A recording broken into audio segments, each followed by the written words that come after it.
Hi people, welcome to another video on the channel, and today I present to you 5 players Forest must sign this January transfer window. So yeah, sit back, relax and enjoy. Like and subscribe and all that. That's very nice. That helps out a lot. And yeah, without further ado, let's go. We're going to start off with the obvious position. I think if we're only going to make one signing, it has to be in this position, and that's the goalkeeping department. Listen, I'm recording this today of the Blackpool game, and as much as I've defended Vouch, I think he's not been too bad. The cross, he's probably got to come for there. However, we do need to sign a new goalkeeper no matter what. Turner's been very average. Vouch has been very average as well, so it's something that we need to upgrade. And I was scraping the barrel a little bit, and there was 2 keepers that came into my mind. I didn't want to make this ridiculously obvious, however I wanted it to have some form of realism. I was going with 2 names. I'll go with Bruce Samba, just so I can give myself hope that he's actually going to come back to Forest. But yeah, my choices were him or Navas. He said, he wants to come back to the Premier League, or he's open to coming back to the Premier League, should I say. And, why not come back to Forest? We shouldn't have sold him in the first place. We should have offered him a better contract. It was an absolute mess by us and our negotiation team. But yeah, he made 133 appearances for us, kept 45 clean sheets throughout his Forest career. And listen, we signed him for about £1.5 million. That in today's market, that's not bad at all. And we sold him for what? I think it was something like around 5 to 10 million. I think he was definitely worth more. It's just the fact of his contract was up, which made him his value decrease. But he's gone out to France in Lens. They qualified for the Champions League. They had a very good season last season, and he's been a big part of that. He's been called up to the French national team. He's had a very, very good time in France, and I think, bringing him back, it's the homecoming. It has to happen. It's either Samba or Navas. Yeah, realistically, will we get either of them? Highly unlikely, but listen, I would take either of them. I want to be sort of realistic, but equally, balanced, if that makes sense. But yeah, Samba, goalkeeper, we need a goalkeeper. I've seen a report saying that we're looking around maybe 3 players this January. Listen, if we're only going to get one, it has to be a goalkeeper. It's the position we're in dire need of. Everywhere else, I think we can survive till the end of the season, but the goalkeeper we must improve on. And I think we could get Samba at a reasonable price. Knows location, knows a few of the players as well. It just makes sense. The second player and position it's a striker. I put Eddie Nketiah on here. Now, listen, he's out of favour at Arsenal, and he's been very vocal that he wants to play more, which as he should. He's 24 now. When I was doing this, I still thought it was like 21, 22, because in my head I'm still living in 2022, man. It blows my mind that we're in 2024. But anyway, he's 24 years of age. He's going to want to play more regularly. He's only played 6,000 minutes across his 157 Arsenal appearances. So, it shows that, he was just thrown on as just a last minute in most occasions. So, I think, coming to us, listen, Taiwo's a little bit injury prone. Chris Wood, don't get me wrong, he's run out, he's prime R9, he's prime Ronaldinho, he's prime Cristiano Ronaldo. However, let's be real, he's 31 years of age. He's probably maybe got like another good season in him. And also, say he gets injured, what sort of place are we in now? So another striker that is a little bit younger is probably a smart thing to do. He's back 38 goals in 157 appearances. Now, obviously, those 157 appearances would class as if he came on for 30 seconds at the end. So you've got to bear that in mind. Listen, I think he's got a good burst of pace, which I don't think Wood or Taiwo have as much as Nketiah. He's a different sort of player, and listen, he's got Premier League experience. Do I think we'll sign him? No, because I think he will probably have to start on the bench, and I think if he's going to leave Arsenal, he's going to want to be the main guy, the main striker. So, as much as we do play with the 2 up front, it's a difficult one. However, I think it's not massively unrealistic in the slightest. The third player and third position, I'd say, probably is the most outlandish and the most out there of all of the players that I put on this list.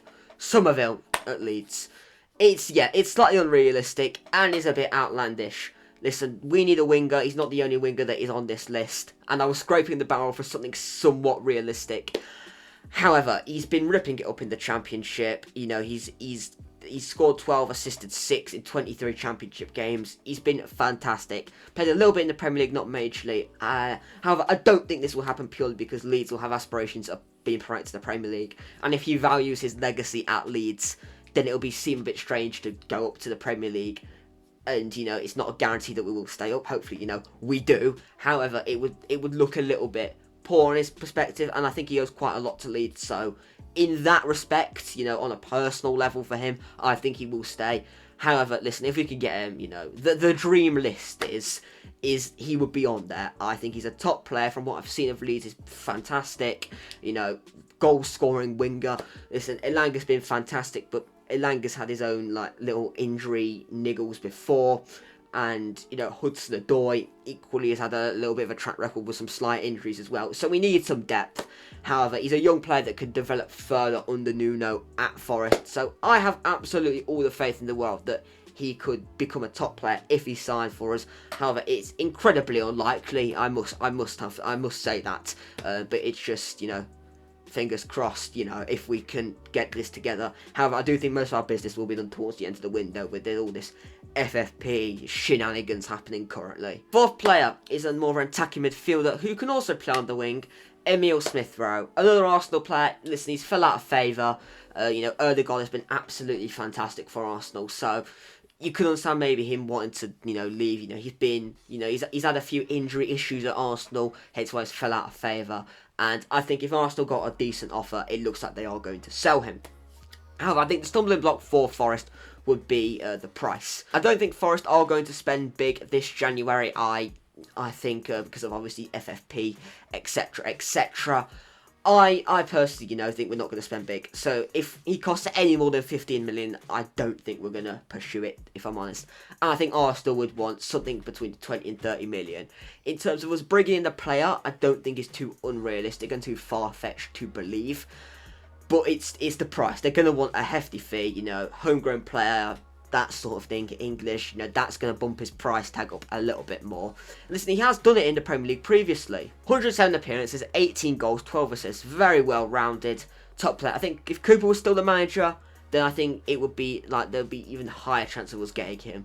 However, Cooper's no longer the manager, we have Nuno. Listen, I do think this is realistic. However, it is the price tag which will be the stumbling block. And also, if Gibbs White does get injured, we are a Gibbs White injury away from absolute, all hell breaking loose. So we do have to bear that in mind.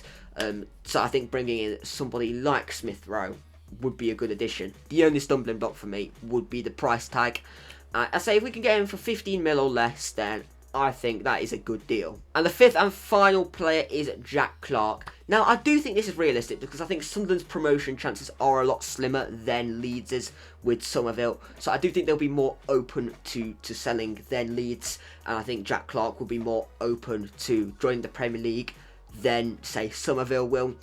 We've been linked with him previously in the past. I think last summer, I might be wrong in that, but I know we have been linked with him before.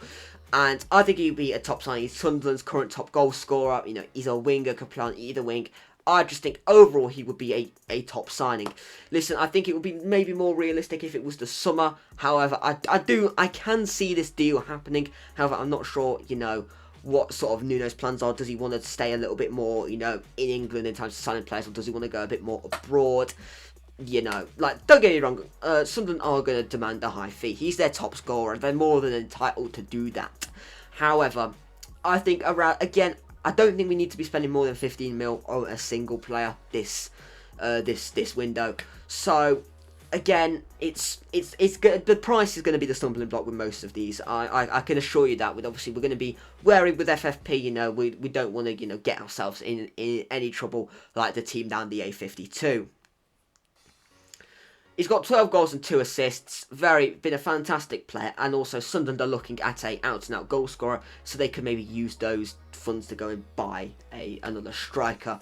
So I think the deal is more than possible. It's obviously the price tag will be the stumbling factor. Like as I said, for the vast majority of these, the price will be the make or breaking point of the deal. But yeah, those are my 5 players and 5 positions that Forest need to sign this January. Listen, some of them are a little bit more outlandish than there's not been loads and loads of reports and loads of reports that I do in fact believe. So I've got to bear that in mind as I want these to be somewhat realistic.